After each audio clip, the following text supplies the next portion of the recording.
નમસ્કાર દર્શક મિત્રો, નયા ભારત ન્યૂઝમાં તમારું હાર્દિક સ્વાગત છે। હું છું મનસુરી શેરબાનુ। અમદાવાદના દસકોઈ તાલુકાના પીરાના ગામ ખાતે હજરત પીર ઇમામ શાહ બાવા રહેમતુલ્લાહ અલૈની દરગાહ આવેલી છે। તારીખ 7/5/2024ના રોજ કેટલાક ઇસમો દ્વારા 14 જેટલી જૂની કબરો તોડી નાખી કોમી એકતા તોડવાનો હીન પ્રયાસ કર્યો હતો। તેને લઈ આજરોજ વડોદરા મુસ્લિમ સમાજના હાજી જુનેદ શેખ, આરિફ મલેક, સંજીદા બેગમ, શબનમ શેખ સહિતના આગેવાનો દ્વારા વડોદરા જિલ્લા કલેક્ટર શ્રીને આવેદનપત્ર આપી દોષિતો સામે કાયદાકીય પગલાં ભરી ન્યાયની માંગણીઓ કરી હતી। આ સાથે ગુજરાતના રાજ્યપાલ, Ahmedabad collector, Ahmedabad charity commissioner વગેરેને નકલ રવાના કરી હોવાનું જાણવા મળ્યું હતું। આ 600 વર્ષ જૂની દરગાહ છે અને માનનીય સુપ્રીમ કોર્ટનો ચુકાદો છે કે જે 1947 પહેલા જે બી ધાર્મિક સ્થળો હોય તેને ડેમોલેશન કરવાની એટલે કરવા હોય તો તેને યથાવત સ્થિતિમાં જે તે તમે એને એ કરી શકો છો।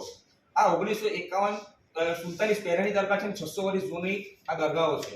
આ દરગાહનું ડેમોલેશન કરીને જે આ લોકોએ જે એ કર્યું છે એવા લોકો પર કાયદેસરના પગલાં લેવામાં આવે અને જે દરગાહો જેમને શહીદ કરી છે તેને તાત્કાલિક ધોરણે આ લોકો કરી અને આ દરગાહોને તાત્કાલિક બનાવે તેવી અમારી માંગણી છે। અને આમાં એટલા મુસ્લિમ સમાજ નહીં પણ ગુજરાતમાં કમસે કમ બધા જિલ્લાઓમાં થઈને કમસે કમ હિન્દુ અને મુસ્લિમ એટલા હિન્દુઓએ પણ આના આવેદનો આખા જિલ્લામાં આપેલા છે।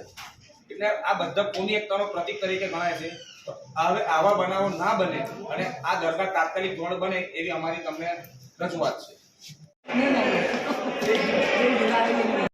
સાહેબ એવું છે કે કોમી એકતાનો એક પ્રતીક છે, ત્યાં દરેક ધર્મના લોકો ત્યાં માનનારા છે, પણ કેટલાક અસામાજિક તત્વો અને ભિન્ન સંતોષી લોકોએ ઇલેક્શન એક્ટ પછી ત્યાં 14 થી 15 કબરોને ડેમોલેશન કરવામાં આવ્યું।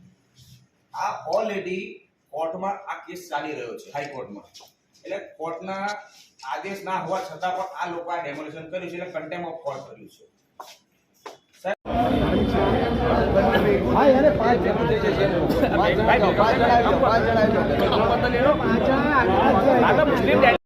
અમે અહીંયા બરોડા કલેક્ટર સાહેબની ઓફિસમાં રજૂઆત કરવા આવ્યા છે। ઇમામ શાહ બાવા રોજા સંસ્થા છે જે અમદાવાદમાં પીરાણા ગામમાં આવેલી છે, ત્યાં કંઈક અસામાજિક તત્વોએ 14 કબરોને ડેમેજ કરેલી છે, તોડી નાખેલી, નસ્તા નાબૂદ કરી નાખેલી છે। તેનું ફરીથી રિકન્સ્ટ્રક્શન થાય અને જે દોષીઓ હોય એમને કાયદેસરના કડકમાં કડક પગલાં ભરી જેલ ભેગા કરવાની અમે રજૂઆત કરેલ છે। જો આગળ તમારી માંગ સ્વીકારવામાં આવે તો અમે ગાંધી ચિંધ્ય માર્ગે આંદોલન કરીશું। આપનો પરિચય? મારું નામ સૈયદ નાઝીર હુસૈન મુસ્તાક અલી, હું કાનમ વિભાગનો ઇમામ શાહ બાવા રોજા સંસ્થાનો ટ્રસ્ટી છું હાલ। બરોડા શહેર કલેક્ટર ઓફિસમાં પીર ઇમામ શાહ બાવા અમદાવાદ પાસે દરગાહ આવેલી છે પીરાણા કરીને, અને 600 વર્ષ જૂની આ દરગાહ છે। કેટલા અસામાજિક તત્વો અને વિઘ્ન સંતોષીઓએ ઇલેક્શનના એક દિવસ પછી આ દરગાહને જે 14 તુર્બતો છે તેને ડેમોલેશન કરવામાં આવ્યું છે અને જે કોમી એકતા છે તેને તોડવાનો પ્રયાસ કર્યો છે। આ દરગાહ જૂના દસ્તાવેજોના મુજબ 600 વર્ષ જૂની છે।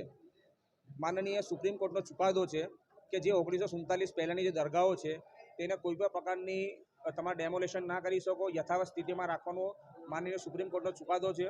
આના પહેલાં પણ આ દરગાહ પર કાકડીચારો કર્યો હતો। તેના અનુસંધાનમાં ત્યાંના ટ્રસ્ટીગણોએ માનનીય હાઈકોર્ટમાં આનું પિટિશન નાખેલી છે। પિટિશન નાખ્યા છતાં પણ હાઈકોર્ટના ચુકાદા વગર આ લોકોએ દરગાહની જે 14 તુર્બતો તેને તોડફોડ કરી છે। તો અમારી એવી માંગણી છે કે જે તોડફોડ કરનારા અને આ વસ્તુમાં જે ભાગ લેનાર તેને તાત્કાલિક ધોરણે સજા કરવામાં આવે અને જે 14 દરગાહો જે તોડી છે તે દરગાહો તાત્કાલિક પુનઃ સ્થાપિત કરવામાં આવે તેવી અમારી અને જે ટ્રસ્ટીગણોની જે માંગણી છે।